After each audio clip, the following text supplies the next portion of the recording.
Ann Myers Drysdale, Kareem Abdul-Jabbar, Brittany Griner, Venus Williams, Martina Navratilova, Bill Russell, LeBron James, Colin Kaepernick, Arthur Ashe, Tommy Smith, John Carlos, Billie Jean King, Muhammad Ali. What do all these athletes have in common besides being great athletes? Okay? What I'm talking about is they were all advocates for social change, positive social change in one way or another. And that's what I want to talk about today, is athletes as advocates for social injustice and also advocates for making positive social change. Now, why do some people have such a problem with athletes advocating for change in our society? Why do some people complain and suggest that athletes are out of their lane? And they say things like, I didn't come to the game to watch someone kneel, or I didn't come to a game to watch a t-shirt saying, I can't breathe. Why? Why does that make people uncomfortable?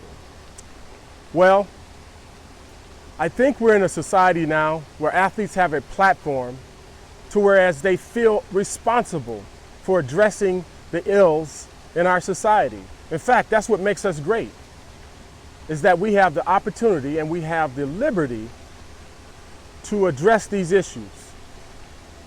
Hi, I'm Keith Lee. I'm your host for It's About Time. Thanks for joining us today.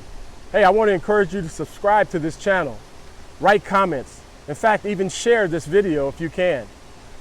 Today we're going to address this issue, but in the future, we're going to talk about some other issues that are very, very important. Today's special, because I got a very special guest that's going to join us today to talk about this topic. He's also a good friend. So stay with us. Let's dive deep into this. It's about time. You know, I've been asked on many occasions about athletes and athletes addressing social injustice, athletes being advocate for social change. You know, this is not new. Athletes taking a stand for something or taking a stand for a group of people. It's not new. In fact, in the Olympics in 1906, athletes took a stand for social change. This has been happening throughout history. I think it's important also to understand that athletes are first citizens of this great country. And before they were athletes, they were citizens. After they finish playing, they're going to be citizens. So just because they've been gifted with athletic talent does not excuse them from our society, and they have a position. You know, a lot of people ask me about the latest protests involving Colin Kaepernick and how he took a knee to protest police brutality and social injustice toward people of color. They ask me, what's my stance? What's my position on that? You know, and I find it ironic, especially being a former athlete, how our society wants athletes to be role models. They want them to go and do charity work. They want them to go out and be the good citizen, be Joe All-Star, right? Well, athletes are advocating and they're being role models for other people, for people that you may not know. They're advocating for the young man that lives in a neighborhood that's crime infested. They're advocating for issues related to the man on the street who is homeless. They're advocating for the people of color in our country who are subject to police brutality. They're being role models. In fact, they're doing charity work. You see, you can't be a role model only for a certain segment of our society. And of course, many of our athletes, not all of them, but many of them are athletes of color. So of course, their heart and their emphasis is going to be the people from their own community. Just because you're an athlete doesn't mean you can't care, and you shouldn't care.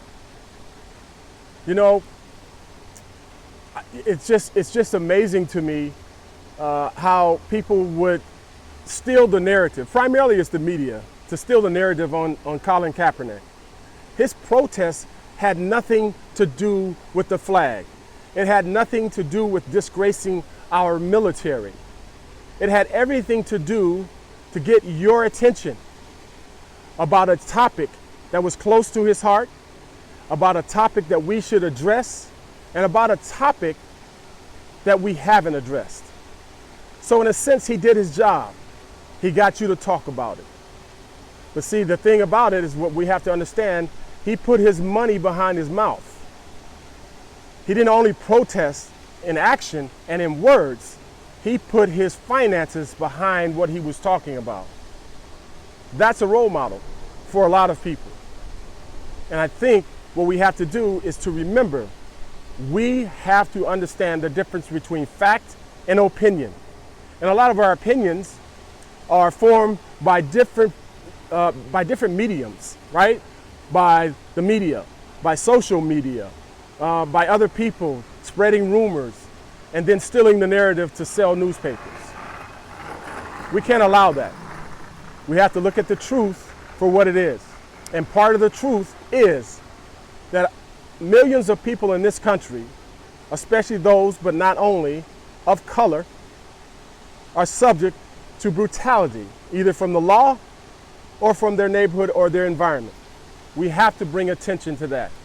And I applaud him for bringing the attention to that and creating this discussion. Many times I find it ironic also how our major sports leagues, the NBA, the NFL, Major League Baseball, and in some cases the NHL, they have these celebrations during game time, right? And they're promoting awareness of a disease, a condition, a situation around the world, even celebrating our military, right? And they'll wear different clothing, pink or blue, to recognize that issue. Police brutality, the lack of efficiency in our criminal justice system, homelessness, violence in neighborhoods, those are issues also. So if we're responsible and we want to be, the sports wants to be the role model or one of the role models for our society, then they need to recognize that too. The athletes have taken it upon themselves to bring attention to that.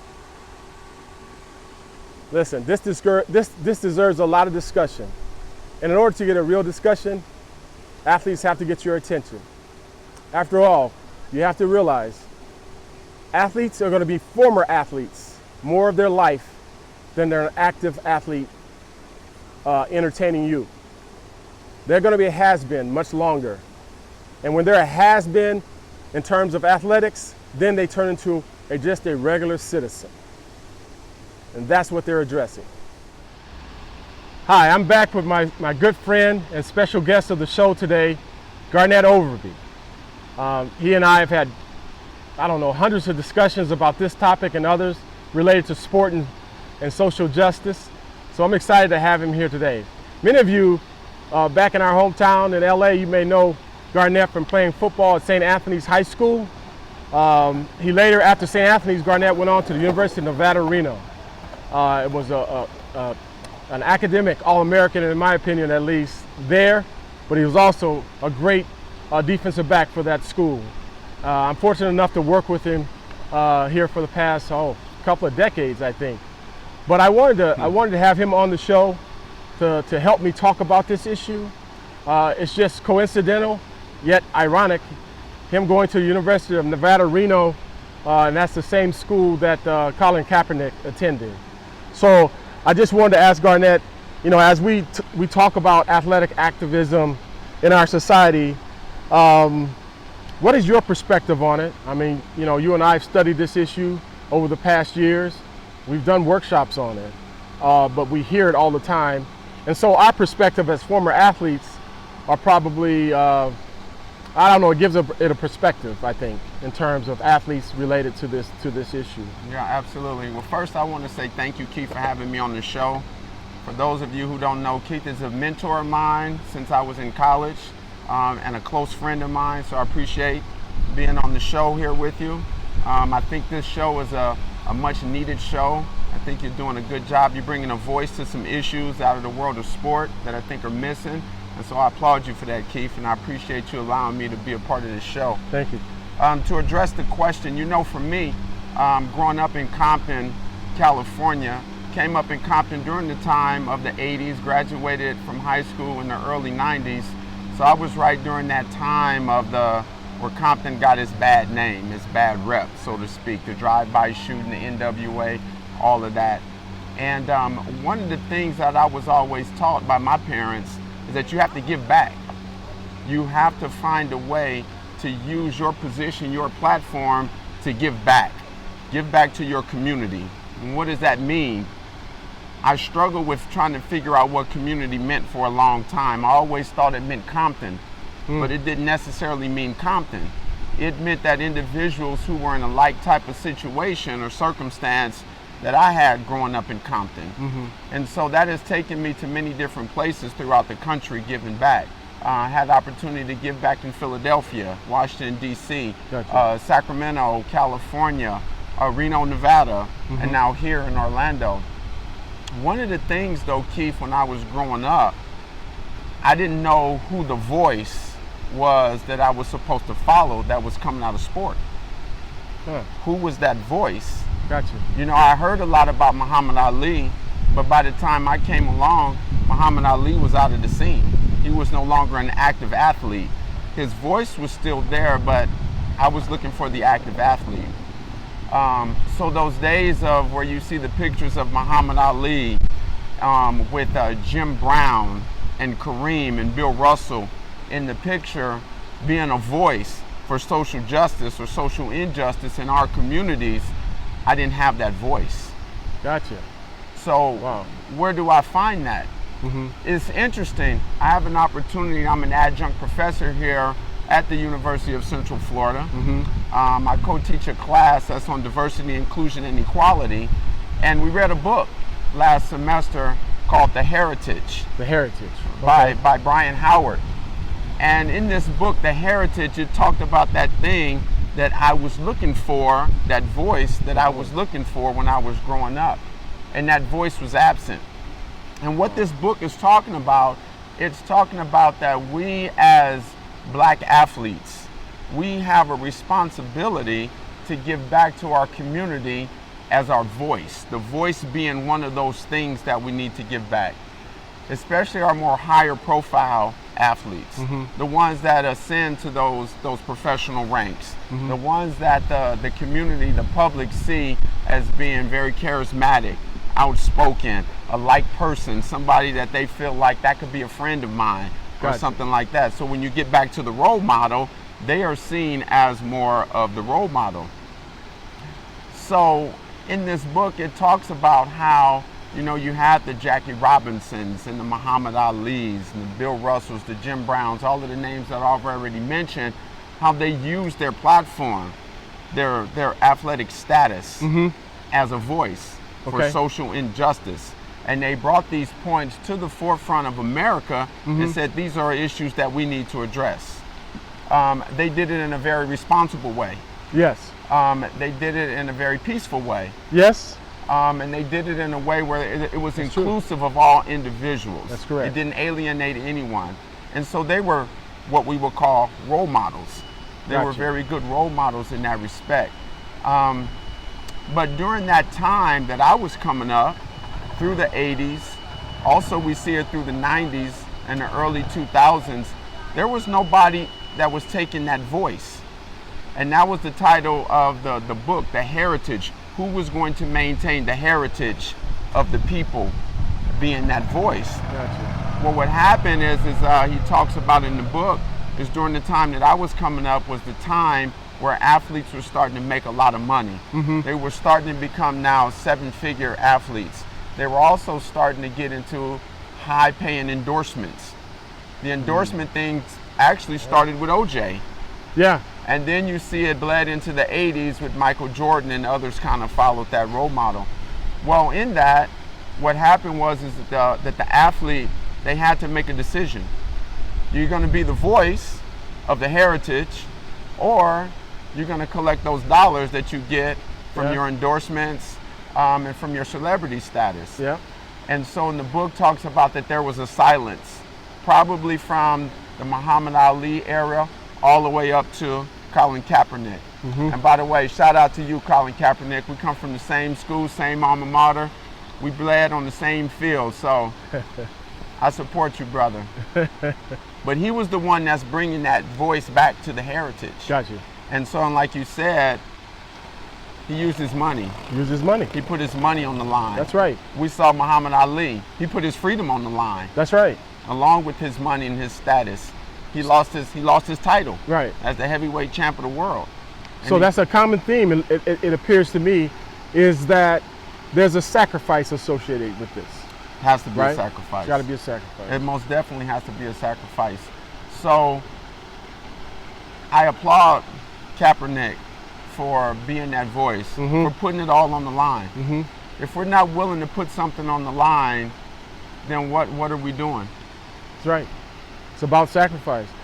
You know, and you talk about the voice of the heritage, right?